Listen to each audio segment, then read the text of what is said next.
Selamat datang di Polkum TV, Politik dan Hukum TV, channel yang membahas berkaitan dengan politik dan hubungannya dengan hukum di Indonesia, dan kalian bisa mendapatkan solusinya melalui channel Polkum TV ini.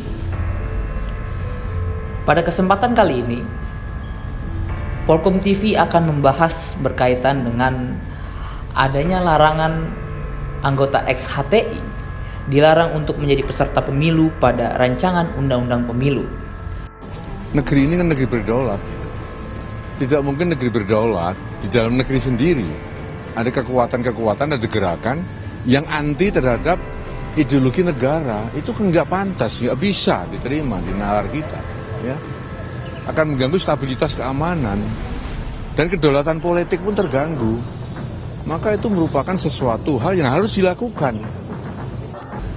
Rancangan undang-undang pemilu yang digulirkan pada akhir Januari 2021 digulirkan oleh DPR guna persiapan pemilu 2024. Karena pemilu diselenggarakan 5 tahun sekali, sehingga pemilu sebelumnya 2019 maka akan diselenggarakan pada tahun 2024. Terdapat salah satu hal yang menampik perdebatan dalam pembahasan RUU pemilu tersebut.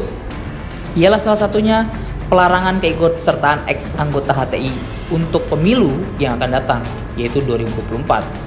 Hal tersebut diungkapkan pada pasal 182 ayat 2 huruf JJ yang berbunyi, calon peserta pemilu harus memenuhi persyaratan, salah satunya ialah bukan bekas anggota Hizbut Tahrir Indonesia. Rancangan pasal tersebut didukung oleh legislator fraksi PKB atau Partai Kebangkitan Bangsa, Lukman Hakim, dengan menyatakan kalau ex organisasi terlarang, tentu anggota-anggotanya harus menanggung konsekuensi politik dan hukum.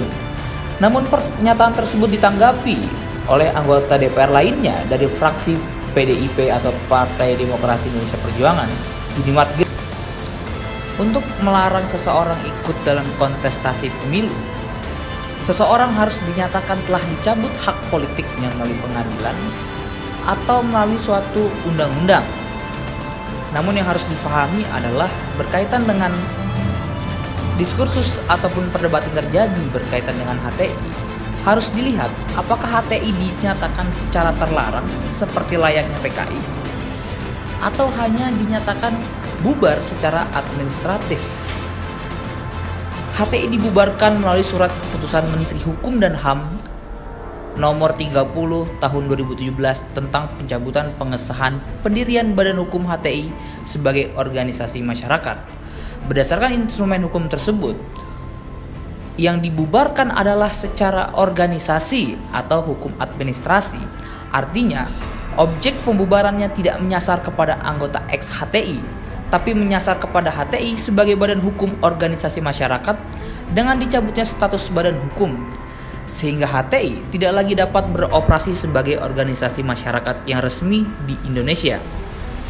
Bahkan di dalam Undang-Undang Ormas terbaru, Undang-Undang Nomor 16 Tahun 2017, bahkan tidak disebutkan adanya pencabutan hak politik ex anggota Ormas, dalam hal ini HTI, untuk ikut serta dalam pemilu jika Ormas tersebut dibubarkan secara administratif melalui instrumen hukum surat keputusan Menteri Hukum dan HAM. Hal ini dapat dilihat dalam pasal 61 ayat 1 Undang-Undang Ormas nomor 16 tahun 2017 bahwa sanksi administratif hanya berupa peringatan tertulis, penghentian kegiatan, dan pencabutan surat keterangan terdaftar atau status badan hukum sekaligus bubar, serta tidak menyebutkan pencabutan hak politik anggota Ormas yang telah dibubarkan.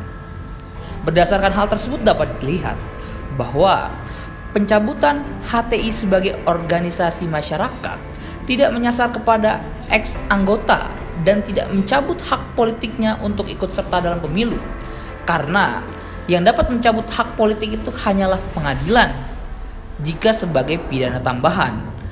Oleh karenanya, berdasarkan hal tersebut, HTI hanya dibubarkan secara organisasi atau kelembagaan, dan dalam hal ini tidak ada pelarangan untuk ex anggota HTI untuk ikut serta dalam pemilu.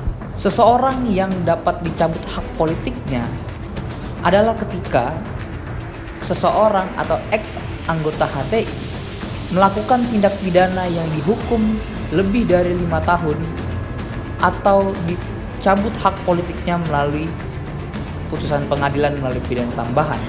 Artinya, ketika tidak ada pencabutan hak politik tertentu melalui instrumen hukum administratif berupa pembubaran organisasi masyarakat, maka undang-undang pemilu tidak harus atau tidak wajib dan tidak boleh untuk memasukkan materi atau substansi yang melarang seseorang, khususnya ex-anggota HTI, untuk menjadi peserta dalam pemilu 2024. Berdasarkan pembahasan tersebut, dapat ditarik kesimpulan bahwa pelarangan ex-anggota HTI yang digulirkan dalam RUU Pemilu akhir Januari 2021 digunakan pada pemilu 2024 mengalami permasalahan yang signifikan dalam konteks kontestasi pemilu. Sekian pembahasan kita kali ini. Jangan lupa like, komen, dan share video ini serta jangan lupa subscribe channel Polkum TV. Sampai jumpa di kasus-kasus menarik berikutnya.